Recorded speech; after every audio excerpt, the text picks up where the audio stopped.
Depuis quelques semaines, nous abordons ensemble le discours prononcé par Jésus dans l'évangile de Matthieu, les chapitres 5 à 7.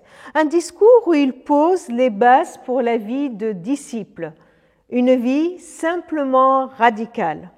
Il termine son discours avec cette interpellation, Matthieu 7, 21. « Ce ne sont pas tous ceux qui me disent « Seigneur, Seigneur » qui entreront dans le royaume des cieux, mais seulement ceux qui font la volonté de mon Père qui est dans les cieux. » Qu'en pensez-vous? Qu'en pensez-vous? En conclusion de cette série sur le sermon sur la montagne, il y a une question très importante qui nous est posée. Est-ce que notre vie ressemble à cette vidéo? C'est-à-dire, est-ce que dans notre vie, il y a un décalage entre ce qu'on entend et ce qu'on voit de nous? Je vous laisse répondre. C'est perturbant, non? Vous ne trouvez pas? C'est perturbant. Alors, à la technique, ils m'ont demandé si j'étais capable de le faire en vrai. Et puis, à la fin du premier culte, il y a quelqu'un qui m'a dit qu'il a eu ce problème quand il était en train de regarder un match de tennis. Alors, il disait, c'est bizarre parce que j'entendais le bruit de la balle, mais ce n'était pas au bon moment. Alors, je ne savais plus s'il faut suivre le son ou s'il faut suivre les images. Alors, il disait, je remettais la boxe en route et tout, et puis j'avais toujours ce décalage. Finalement, on doit suivre qui? On doit suivre ce qu'on entend de nous ou suivre ce qu'on voit de nous. Vous voyez ce décalage? C'est perturbant. Et Jésus, il ose dire cette phrase qui est tellement dérangeante. Ce ne sont pas tous ceux qui me disent « Seigneur, Seigneur » qui entreront dans le royaume des cieux, mais seulement ceux qui font la volonté de mon Père qui est dans les cieux. À la sortie, pareil, je disais, oh là là, j'aurais préféré tomber sur un autre texte, peut-être avoir un autre message qui parle beaucoup plus de la grâce de Dieu, quelque chose de lisse. Alors que là, Jésus est en train de nous dire quelque chose de simplement radical. C'est simple parce que c'est facile à comprendre. C'est radical parce qu'il n'y a pas de quoi discuter. Il est en train de dire, si tu es disciple de Jésus, il ne peut pas y avoir de décalage entre ce qu'on voit de toi et ce qu'on entend de toi. Il ne nous laisse pas de marge de manœuvre, non? Il ne nous laisse pas de pouvoir en discuter, de pouvoir lui dire « Non, mais attends, il y a un temps d'apprentissage, il y a ci, il y a ça. » Il n'y a pas de discussion possible. Il est en train de nous dire, il ne te suffit pas d'écouter, il ne suffit pas de crier « Seigneur, Seigneur », il ne suffit pas de venir à l'église et de chanter les louanges de l'Éternel, et même faire de grandes choses en son nom. Il faut faire sa volonté. Il n'y a pas d'autre alternative. Voilà la cohérence à laquelle il nous invite. Il y en a qui se disent, j'aurais mieux fait de rester à la maison ce soir aujourd'hui, de prendre mon petit déjeuner tranquille. Et c'est la conclusion du sermon sur la montagne. C'est la conclusion à laquelle Jésus veut amener ses disciples une fois qu'il aura enseigné les bases de la vie de disciple. Il dit voilà.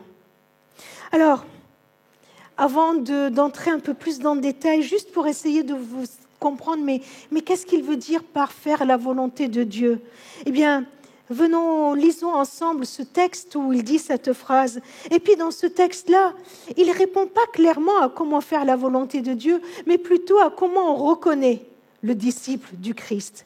Allez, on va lire, il donne deux exemples. Un tiré plutôt de l'agriculture et l'autre tiré plutôt de la construction.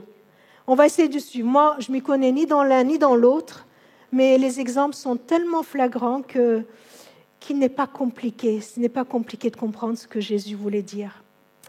Chapitre 7, verset 16, en parlant des faux prophètes. Alors, le faux prophète, c'est celui qui qui dit qu'il est de la part de Dieu alors qu'il ne l'est pas. Le faux prophète, c'est celui qui dit être disciple du Christ, mais au fond de lui, dans son cœur, il ne l'est pas vraiment. Vous les reconnaîtrez en voyant ce qu'ils font.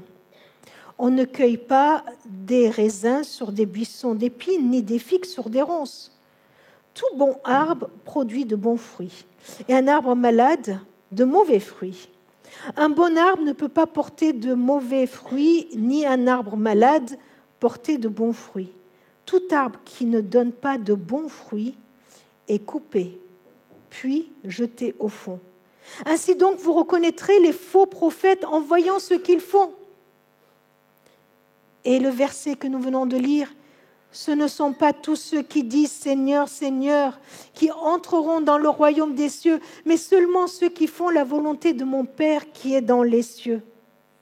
Au jour du jugement, beaucoup me diront « Seigneur, Seigneur, n'est-ce pas en ton nom que nous avons été prophètes? N'est-ce pas en ton nom que nous avons chassé des démons? N'est-ce pas en ton nom que nous avons accompli de miracles nombreux ?» Alors je leur déclarerai, je ne vous ai jamais connus. Allez-vous-en loin de moi, vous qui commettez le mal. Et puis la deuxième illustration, celui qu'on raconte souvent aux enfants et peut-être que vous l'avez chanté avec des gestes comme moi quand vous étiez enfant et même quand vous êtes adulte. Ainsi, celui qui écoute ce que je viens de dire et le met en pratique sera comme un homme avisé qui a bâti sa maison sur le roc. La pluie est tombée, les torrents ont débordé. La tempête s'est abattue sur cette maison, mais elle ne s'est pas écroulée, car ses fondations avaient été posées sur le roc.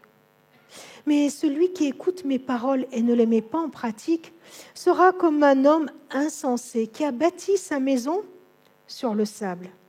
La pluie est tombée, les torrents ont débordé, la tempête s'est abattue sur cette maison et elle s'est écroulée. Sa ruine a été totale. Je trouve que la radicalité de ce discours est perturbante. La radicalité de ce discours peut nous déranger et je l'avoue, moi ça me dérange parce que il n'y a pas de juste milieu, c'est tout ou rien. Et puis dans ces deux récits, dans ces deux illustrations, il est parlé d'une fin et cette fin elle est dramatique. Il y aura un jour de révélation, un jour de jugement, un jour où on verra clair, un jour de tempête, un jour d'épreuve. Et d'un côté, il est parlé d'une ruine qui est totale et de l'autre côté, d'une sentence irrévocable. Je ne vous ai pas connu, allez-vous-en loin de moi. Comme s'il allait y avoir un moment où tout va être dévoilé, où Jésus va pouvoir enfin dévoiler la vérité qui est que ces personnes-là, finalement, n'ont jamais été proches de Jésus. Oui, simplement radical. Vous savez, ce qui est radical dans ce texte, c'est que Jésus ne parle pas de deux catégories de disciples ou de deux catégories de chrétiens. Vous savez, les chrétiens engagés à fond et un autre qui sera engagé qu'à moitié. Le chrétien pratiquant et le chrétien non pratiquant. Il ne donne pas la possibilité d'être disciple en alternance. Week-end, semaine, dans les domaines qui m'arrangent et dans les domaines qui m'arrangent un peu moins. Vous voyez cette alternance où chacun pourrait choisir dans ces jours ou ces domaines où il peut être disciple et les autres pas. Il ne nous propose pas la possibilité d'avoir une vie à moitié. Ou on est disciple de Jésus, ou on ne l'est pas. Waouh, on a envie de dire à Jésus, mais sois un peu plus cool, quoi. Sois un peu plus compréhensif. comprends que des fois, c'est pas possible. Des fois, on aimerait bien t'aimer et te suivre, mais juste, c'est pas possible. On aimerait bien être honnête dans tel domaine, mais là, c'est pas possible. J'aimerais bien t'obéir, mais là, tu vois bien que c'est pas possible. J'aimerais bien être comme toi, mais c'est pas possible. Et puis, il y a cet avertissement qui résonne dans nos oreilles. Ce ne sont pas tous ceux qui me disent « Seigneur, Seigneur » qui entreront dans le royaume des cieux, mais seulement ceux qui font la volonté de mon Père qui est dans les cieux. Jésus est en train de nous dire que ce décalage entre l'image et le son n'est pas possible. Qu'il nous faut travailler, qu'il nous faut accepter qu'il n'y ait plus ce décalage. Qu'il faut que nous puissions réexaminer nos vies dans tous les domaines pour que nos paroles et nos actes soient alignés. Mais alignés sur quoi? Alors, est-ce que c'est mes paroles que je dois aligner sur ma vie ou est-ce que c'est ma vie, mes actes que je dois aligner sur mes paroles? Il peut y avoir cette discussion, hein, j'aligne quoi à quoi? Quand Aram a fait cette vidéo, je me disais, qu'est-ce qu'on fait? On met l'image avant le son ou le son avant l'image? Vous voyez? Et on peut se demander, on doit caler quoi à quoi? Mais Jésus ne donne pas ça comme réponse. Il dit que nous devons être calés à quoi? À lui. Nous avons à caler le son et l'image sur lui. Sur lui. Alors nous avons intérêt à comprendre ce qu'il veut dire par faire la volonté de Dieu. Alors, allez, comment expliquer à quelqu'un qu'est-ce que veut dire faire la volonté de Dieu? Vous avez votre enfant qui vient, qui dit « Papa, maman, comment je fais pour faire la volonté de Dieu ?» Compliqué, hein? Comment je fais pour faire la volonté de Dieu? Alors, ce qui aurait été tellement simple, c'est que Jésus nous donne une liste de choses à faire et à ne pas faire. Et de nous dire, voilà, ça c'est ma volonté, ça c'est pas ma volonté. Si tu coches les bonnes cases, c'est bon. Voyez? Et puis il vient et il dit à ses disciples, si quelqu'un veut être mon disciple, dans Matthieu 16, qu'il renonce à lui-même, qu'il se charge de sa croix et qu'il me suive. Il est en train de dire, faire la volonté de Dieu, c'est le suivre, lui. Suivre le Christ. Suivre le Christ. Alors, suivre le Christ, c'est pas un peu comme je prends ma voiture et que j'essaye de respecter le code de la route. Vous voyez, j'ai certaines choses à faire. Au feu rouge, je dois m'arrêter. Au feu orange, je dois accélérer ou ralentir? Bon, allez, ça se discute.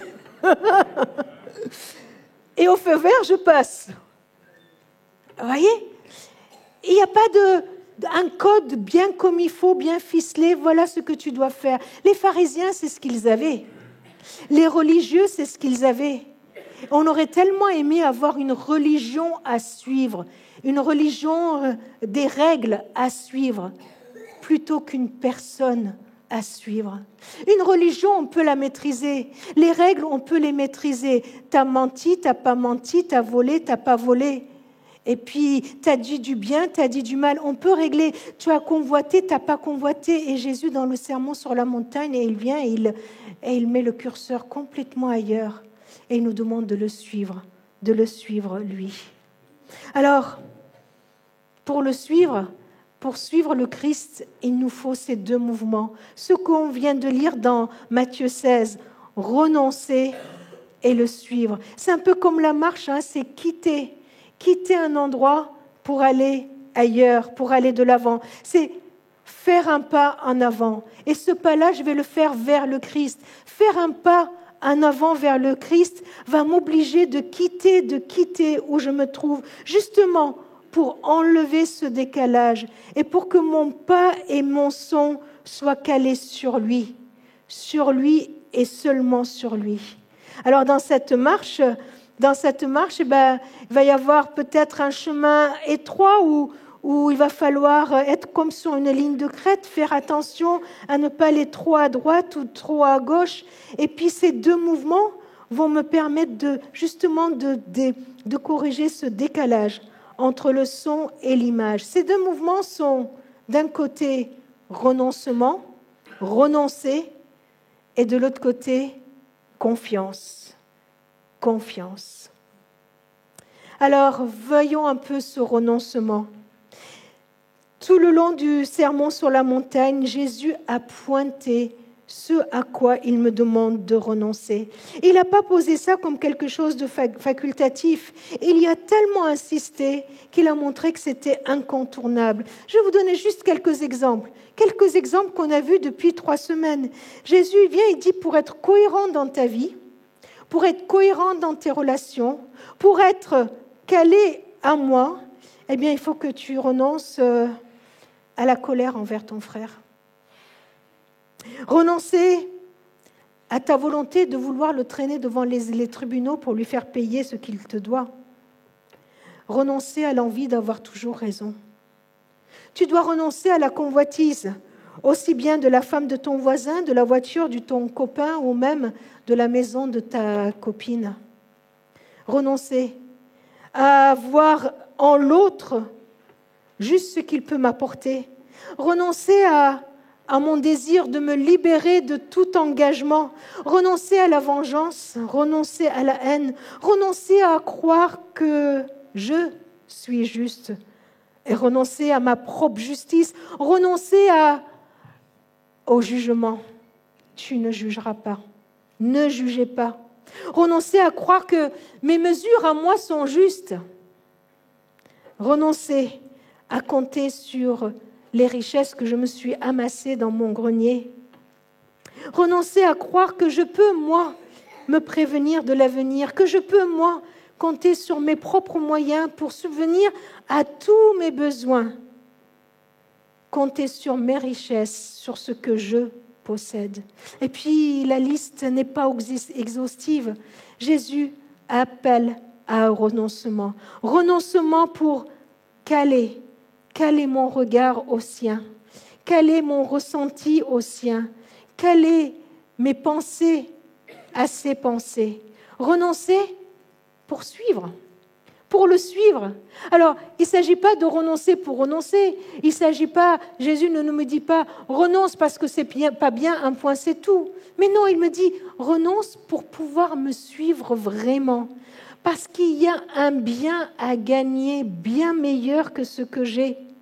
Qu'il a infiniment à me donner, que la vie qu'il veut me donner, cette vie de disciple, cette justice qu'il veut me donner, cette liberté qu'il veut me donner est la vraie justice et la vraie liberté, et pas celle que je veux me construire avec mes propres moyens, avec mes propres pensées, avec mes propres valeurs. Il me dit, renonce à ta justice pour vivre ma justice.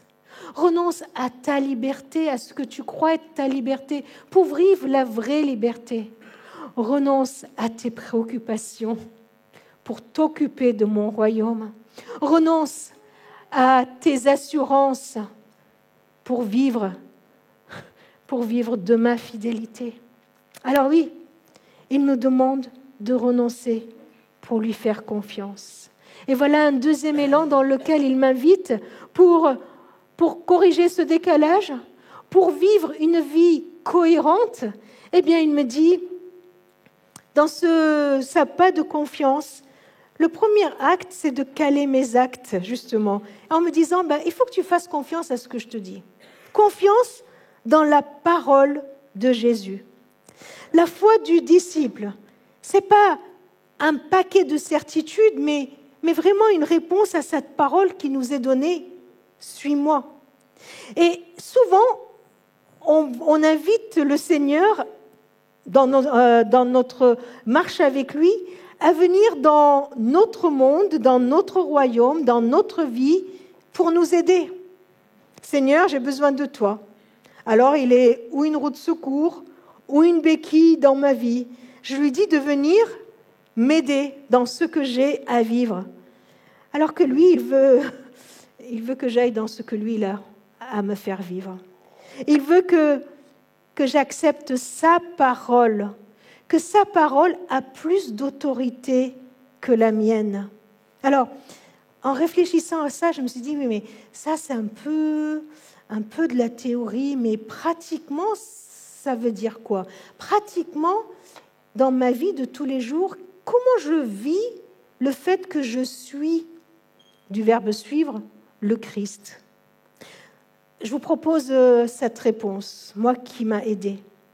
Eh bien, quand je regarde quelqu'un, là, que je vous regarde, et quand je regarde quelqu'un dans la rue, quand je regarde quelqu'un au boulot, analysez mon regard. Est-ce que dans ce regard que je porte, je suis en train de suivre le Christ? Est-ce que le Christ me précède dans ce regard? Vous voyez ce que je veux dire? Est-ce que je suis en train de le regarder comme Christ veut que je le regarde? Et vous croyez qu'il y aura de la place au jugement? Est-ce que dans mon raisonnement, dans mes pensées, je suis calée avec les pensées du Seigneur? Est-ce que je suis en train de suivre le Christ dans mon raisonnement, dans mes pensées?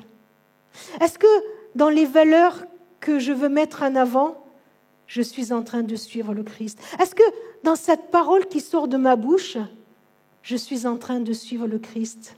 Est-ce que dans ces décisions que je prends pour ma vie de famille, pour mon travail, pour ma façon de gérer tous les domaines de ma vie, dans toutes les décisions, qu'elles soient importantes ou qu'elles soient minimes, est-ce que je suis en train de suivre le Christ? Est-ce que je suis en train d'obéir à cette parole? Suis-moi. Est-ce que je suis disciple du Christ quand je prends telle décision, quand je réponds de telle façon et quand dans mon cœur, il y a tel ressenti? C'est dans tous les petits détails de notre vie. Et c'est là que tout se joue. Vous savez pourquoi? Parce que peut-être que moi, je ne vois pas toujours le décalage que je peux gérer tranquillement entre ce que je pense, ce que je veux et ce que je fais. Je peux gérer tranquillement plein d'incohérences dans ma vie, mais ceux qui me voient ne sont pas dupes. Mais alors c'est quoi l'enjeu? L'enjeu, c'est que j'aille les voir et que je leur dise « Je suis disciple de Christ » et qu'ils voient en moi un tel décalage qu'ils se demandent si ça vaut vraiment la peine d'être disciple du Christ. Il y a quelque chose qui nous interroge vraiment quand on parle avec des personnes qui ne sont pas chrétiennes et qui ne veulent pas le devenir. C'est le fait que souvent, les personnes sont déçues. Pas forcément de Dieu, mais des chrétiens et de l'Église. Vous avez remarqué ça? Parce qu'ils voient ce décalage. Ils voient cette incohérence dans nos vies. Et ça ne leur donne pas envie. C'est pour ça que Jésus est en train de nous dire, il ne suffit pas d'écouter, mais il faut mettre en pratique. Il ne suffit pas d'intellectualiser, mais il faut obéir. Alors, oh là là, c'est un mot qui est... on n'aime pas trop, obéir. Ben oui, obéir parce que Jésus nous invite à la cohérence d'une façon radicale. Si ta main est pour toi une occasion de chute, tu la coupes. Vous voyez la radicalité? Si ton œil est une occasion de chute, tu l'arraches. Vous voyez la radicalité? Il dit, mais c'est radical. C'est oui ou non. C'est pas un peu. Alors, le suivre, obéir, faire ce qu'il me dit de faire. Et il y a un autre domaine où ma confiance en lui, ma suivance du Christ, c'est une traduction de l'allemand, je crois. C'est le fait de suivre le Christ va se voir aussi c'est ma confiance en lui en toutes circonstances. La foi en Dieu, c'est à la fois obéir, mais à la fois lui faire confiance dans mon cœur, lui faire confiance à lui, pas aux circonstances ou pas selon les circonstances, mais en toutes circonstances, lui faire confiance. On voit ça dans l'appel de ces personnages de la Bible qu'on admire, un Abraham qui suit l'appel qu'il a reçu sans savoir où il allait, d'un Moïse qui va sans avoir été équipé bien auparavant, et puis d'une petite femme, d'une jeune femme qui s'appelle Marie, qui accepte ce que l'ange lui dit sans rien comprendre à ce qui lui arrive, et qui dit tout simplement qu'il me soit fait selon ta parole. C'est la seule feuille de route qu'ils ont eue pour leur vie, pour suivre la parole de Dieu, c'est lui. Notre seule sécurité dans cette marche sera la présence du Seigneur. Notre seule certitude sera lui. On est prêt à y aller? On est prêt à aller? Finalement, je ne peux être sûr que de Dieu lui-même. Même si sur le chemin qu'il me demande d'emprunter, je ne sais pas comment il va faire pour que tout concoure à mon bien.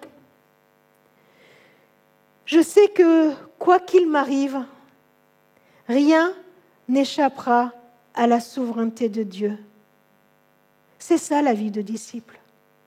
Le suivre en toutes circonstances, sans connaître à l'avance ses situations et ses circonstances. C'est une marche confiante, pas après pas.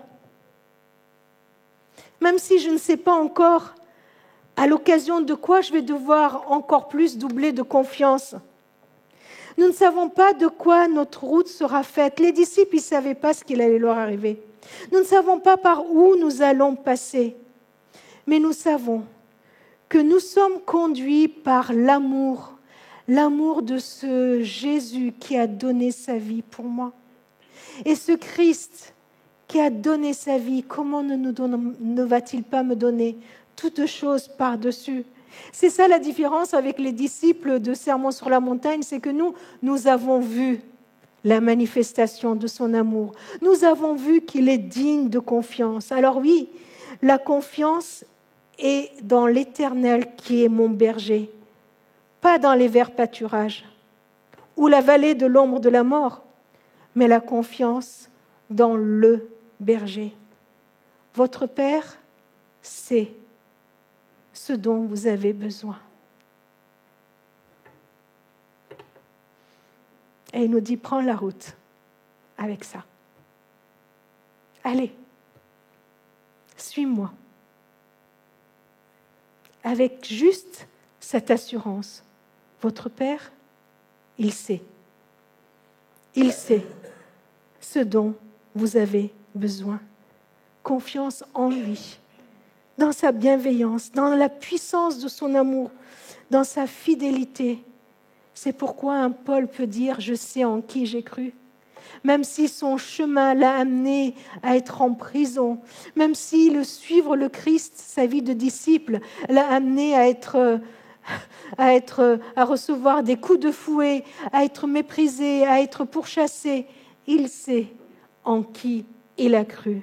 Et aujourd'hui, ce disciple qui a une vie cohérente avec le message qu'il annonçait, vient nous encourager, nous, même 2000 ans après. C'est quand même quelque chose de fou à réaliser, que sa vie cohérente avec le message qu'il avait annoncé vient nous encourager, nous. Alors oui, vive une vie simplement radicale qui repose sur la foi en Christ, fait de nous des personnes libres d'accepter ce que Dieu nous propose. En suivant le Christ, par la cohérence de notre vie, par notre confiance, notre attachement de cœur à lui, alors je suis sur un chemin de vraie liberté. Ce n'est pas un chemin de contrainte, mais de liberté, parce que je serai libre d'aimer l'autre, je serai libre même d'aimer mon ennemi, je serai libre de vivre ce chemin, quoi qu'il arrive. Des persécutions, des insultes, il y en aura. Des difficultés, des rejets, des incompréhensions, il y en aura. Les deux maisons ont été ballottées, vous l'avez remarqué. Le fait qu'une maison soit bâtie sur le roc n'empêche pas la tempête de s'abattre sur elle. Des tempêtes, il y en aura. Dans ces tempêtes de ma vie, mes certitudes peuvent s'envoler, mes incohérences me faire tomber. Seul mon attachement au Seigneur compte. Alors oui, celui qui écoute ce que Jésus dit et le met en pratique est comme celui qui a bâti sa maison sur le roc. La pluie peut tomber, les rivières déborder, la tempête s'abattre et même si le chemin de suivance du Christ m'amène dans la vallée de l'ombre de la mort, je ne crains aucun mal, car il est mon bon berger. Alors, en suivant le Christ, en vivant cette cohérence de vie, ma vie est vraiment bâtie sur le roc. Il est temps de venir et de faire notre évaluation en fin de cette série simplement radicale. Dans notre vie, Christ nous appelle à le suivre en étant présent dans ce monde. Il nous invite à le suivre en vivant pour lui d'une façon déterminée, d'une façon confiante, d'une façon cohérente. Qu'allons-nous faire ? Qu'allons-nous faire ? Comment allons-nous répondre à la prédication de Jésus, au discours qu'il nous a amené, à l'enseignement qu'il nous a donné, où il nous dit « Alors, tu me suis ?» Je vous invite à un moment de silence pour poser devant le Seigneur notre prière, pour le lui dire.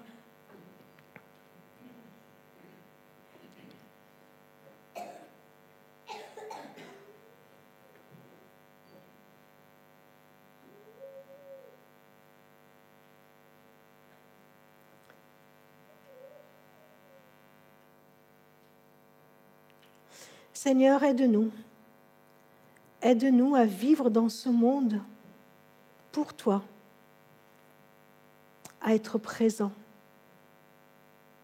à être déterminé, à rester confiant et cohérent. Seigneur, je ne veux pas fuir ce monde alors que tu m'invites à y être présent. Je ne veux pas, Seigneur, rester hésitant devant tes paroles, devant ce que tu me dis, mais donne-moi la détermination dont j'ai besoin. Oh Seigneur, tu vois toutes les inquiétudes du quotidien qui peuvent m'envahir et détourner mon cœur de toi.